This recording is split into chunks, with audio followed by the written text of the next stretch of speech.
नमस्कार दोस्तों, आप सभी का स्वागत है हमारे YouTube चैनल भक्ति संगम में। दोस्तों, आज मैं श्री सत्यनारायण भगवान व्रत कथा आपको सुनाने वाला हूँ। एक बात याद रखिएगा दोस्तों, जब तक ये कथा समाप्त नहीं होती है बीच में छोड़कर नहीं जाया जाता है। एक बार वीडियो शुरू होता है तो सत्यनारायण भगवान व्रत कथा जब तक चलती है तब तक श्रवण करना अति आवश्यक है, नहीं तो इसका दुष्प्रभाव पड़ता है, भगवान नाराज हो जाते हैं। इसके लिए आपसे अनुरोध है कि इस कथा को तभी सुने जब आपके पास समय हो। और ये लोक कल्याणकारी श्री सत्यनारायण भगवान व्रत कथा है। चलिए कथा में आगे बढ़ते हैं। ओम गंग गणपतये नमः। शुक्लांबरम धरम विष्णु शशिवर्णम चतुर्भुजम प्रसन्नवदनं ध्यायेत सर्वविघ्नोपशान्तये। शान्ताकारं भुजगशयनं पद्मनाभ्यां सुरेशं विश्वाधारं गगनसदृशं मेघवर्णं शुभांग्यं लक्ष्मीकान्तं कमलनयनं योगविद्यानिगम्यं वन्दे विष्णु भवभयहरं सर्वलोकैकनाथम्। ओम नमो नारायणाय नमः। सत्यनारायण व्रत में पूजन सामग्री क्या क्या लगता है संक्षिप्त में मैं बता देता हूँ। पूजा में केले के पत्ते व फल के अलावा पंचामृत, पंचगव्य, सुपारी, पान, तिल, मूली, रोली, कुमकुम, दुर्वा की आवश्यकता होती है, जिससे भगवान की पूजा होती है। सत्यनारायण की पूजा के लिए दूध, मधु, केला, गंगा जल, तुलसी पत्ता, मेवा मिलाकर पंचामृत तैयार किया जाता है, जो भगवान को अत्यधिक पसंद है। इन्हें प्रसाद के तौर पर फल, मिष्ठान के अलावा आटे को भूनकर उसमें चीनी मिलाकर एक प्रसाद बनता है, जिसे पंजीरी या चूरन कहते हैं। इसी का भोग लगाया जाता है श्री सत्यनारायण भगवान को। चलिए हम अब कथा में आगे बढ़ते हैं। पहला अध्याय। श्री व्यास जी ने कहा, एक समय नमीसारण्य तीर्थ में सौनक आदि सभी ऋषियों तथा मुनियों ने पुराण शास्त्र के वेत्ता श्री सूत जी महाराज से पूछा, महामुने, किस व्रत अथवा तपस्या से मनोवांछित फल प्राप्त होता है? उसे हम सब सुनना चाहते हैं, आप कृपा करके कहें। श्री सूत जी बोले, इसी प्रकार देवर्षि नारद जी के द्वारा भी पूछे जाने पर भगवान कमलापति ने उनसे जैसा कहा था उसे मैं आपको कहता हूँ। आप लोग सावधान होकर सुने। एक समय योगी नारद जी लोगों के कल्याण की कामना से विविध लोकों में भ्रमण करते हुए मृत्युलोक में आए और यहाँ उन्होंने अपने कर्म फल के अनुसार नाना प्रकार की योनियों में उत्पन्न सभी प्राणियों को अनेक प्रकार के क्लेश दुख भोगते हुए देखा तथा किस उपाय से इनके दुखों का सुनिश्चित नाश हो सकता है, ऐसा मन में विचार करके वे विष्णु लोक गए। वहाँ 4 भुजाओं वाले शंख, चक्र, गदा, पद्म तथा वनमाला से विभूषित शुक्लवर्ण भगवान श्री नारायण का दर्शन कर उन देवाधिदेव के प्रस्तुति करने लगे।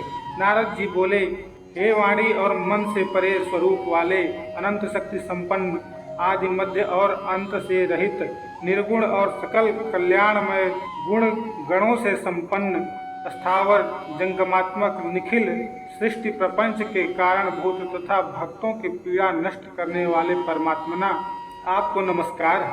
स्तुति सुनने के अनंतर भगवान श्री विष्णु जी ने नारद जी से कहा, महाभाग, आप किस प्रयोजन से यहाँ आए हैं? आपके मन में क्या है, कहिए, वह सब कुछ मैं आपको बताऊंगा। नारद जी बोले, भगवान, मृत्युलोक में अपने पाप कर्मों के द्वारा विभिन्न योनियों में उत्पन्न सभी लोग बहुत प्रकार के क्लेशों से दुखी हो रहे हैं। हे नाथ, किस लघु उपाय से उनके कष्टों का निवारण हो सकेगा?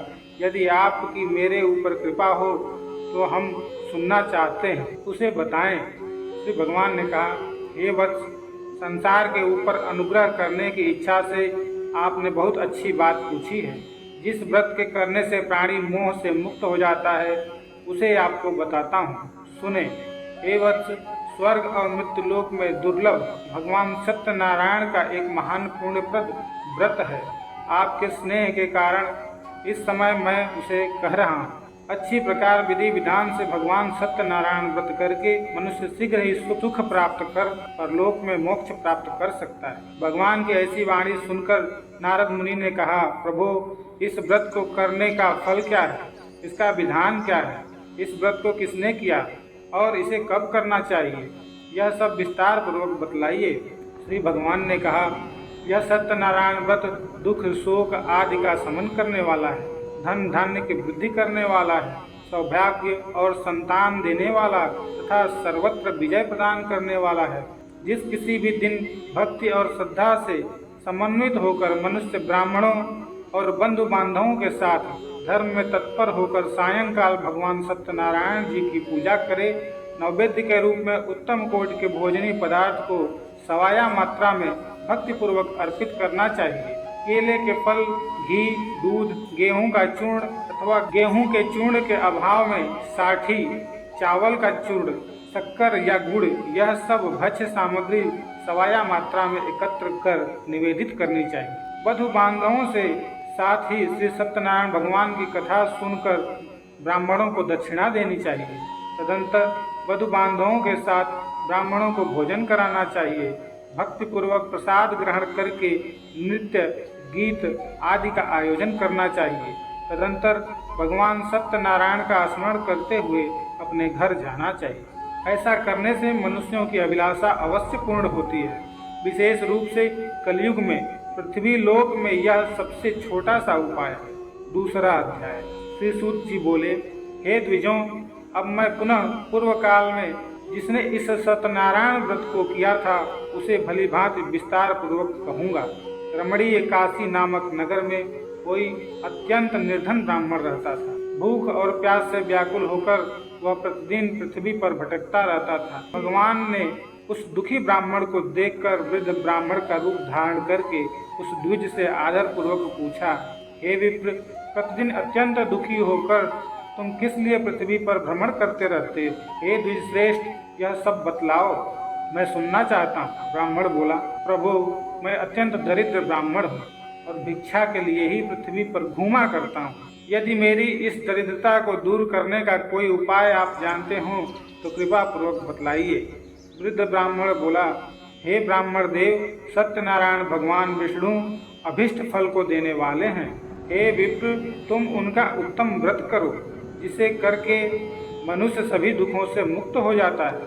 व्रत के विधान को भी ब्राह्मण से यत्न पूर्वक कहकर वृद्ध ब्राह्मण रूपधारी भगवान विष्णु वहीं पर अंतर्ध्यान हो गए। वृद्ध ब्राह्मण ने जैसा कहा है उस व्रत को अच्छी प्रकार से वैसे ही करूंगा, यह सोचते हुए उस ब्राह्मण को रात में नींद नहीं आई। अगले दिन प्रातः काल उठकर सत्यनारायण का व्रत करूंगा ऐसा संकल्प करके वह ब्राह्मण भिक्षा के लिए चल पड़ा। उस दिन ब्राह्मण को भिक्षा में बहुत सा धन प्राप्त हुआ। उसी धन से उसने बंधु बांधवों के साथ भगवान सत्यनारायण का व्रत किया। इस व्रत के प्रभाव से वह श्रेष्ठ ब्राह्मण सभी दुखों से मुक्त होकर समस्त संपत्तियों से संपन्न हो गया। उस दिन से लेकर प्रत्येक महीने उसने यह व्रत किया।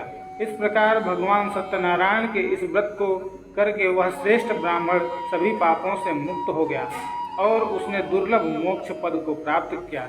हे विप्र, पृथ्वी पर जब भी कोई मनुष्य श्री सत्यनारायण का व्रत करेगा उसी समय उसके समस्त दुख नष्ट हो जाएंगे। हे ब्राह्मणों, इस प्रकार भगवान नारायण ने महात्मा नारद जी से जो कुछ कहा मैंने वह सब आप लोगों से कह दिया। आगे अब और मैं क्या कहूँ। हे मुने, इस पृथ्वी पर उस ब्राह्मण से सुने हुए इस व्रत को किसने किया हम वह सुनना चाहते हैं। उस व्रत पर हमारी श्रद्धा हो रही है। श्री सूत जी बोले, मुनियों, पृथ्वी पर जिसने यह व्रत किया उसे आप लोग सुने। एक बार वह द्विज श्रेष्ठ अपनी धन संपत्ति के अनुसार बंधु बांधवों तथा परिवारजनों के साथ व्रत करने के लिए उद्यत हुआ। इसी बीच एक लकड़हारा वहां आया और लकड़ी बाहर रखकर उस ब्राह्मण के घर गया। प्यास से व्याकुल वह उस ब्राह्मण को व्रत करता हुआ देखा तो वो प्रणाम करके उनसे बोला, प्रभु, आप यह क्या कर रहे हैं?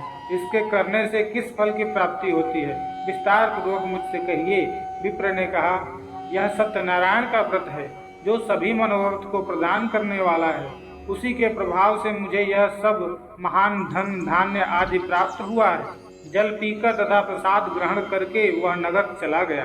सत्यनारायण देव के लिए मन में ऐसा सोचने लगा कि आज लकड़ी बेचने से जो धन प्राप्त होगा उसी धन से भगवान सत्यनारायण का श्रेष्ठ व्रत करूंगा। इस प्रकार मन में चिंतन करता हुआ लकड़ी को मस्तक पर रखकर उस सुंदर नगर में गया जहां धन संपन्न लोग रहते थे। उस दिन उसने लकड़ी का दुगुना मूल्य प्राप्त किया। इसके बाद प्रसन्न हृदय होकर वह पके हुए केले का फल, शर्करा, घी, दूध और गेहूं का चूर्ण सवाया मात्रा में लेकर अपने घर आया। तत्पश्चात उसने अपने बांधवों को बुलाकर विधि विधान से भगवान श्री सत्यनारायण का व्रत किया। उस व्रत के प्रभाव से वह धन पुत्र से संपन्न हो गया और इस लोक में अनेक सुखों को उपभोग कर अंत में सत्यपुर अर्थात वैकुंठ लोक को चला गया। प्रेम से बोलिए श्री सत्यनारायण भगवान की जय। दोस्तों, आज के वीडियो में इतना ही, क्योंकि अभी 5 अध्याय होते हैं। 5 अध्याय पढ़ने में काफ़ी लंबी वीडियो हो जाएगी, आप लोग भी रुकेंगे नहीं। इसके लिए आगे की कथा अगले वीडियो में। अगर वीडियो पसंद आया हो तो वीडियो को लाइक करें, चैनल को सब्सक्राइब करें, साथ ही बेल आइकन को प्रेस करें ताकि हमारी नेक्स्ट वीडियो आपको आसानी से मिल सके। तो चलिए फिर मिलेंगे, तब तक के लिए नमस्कार।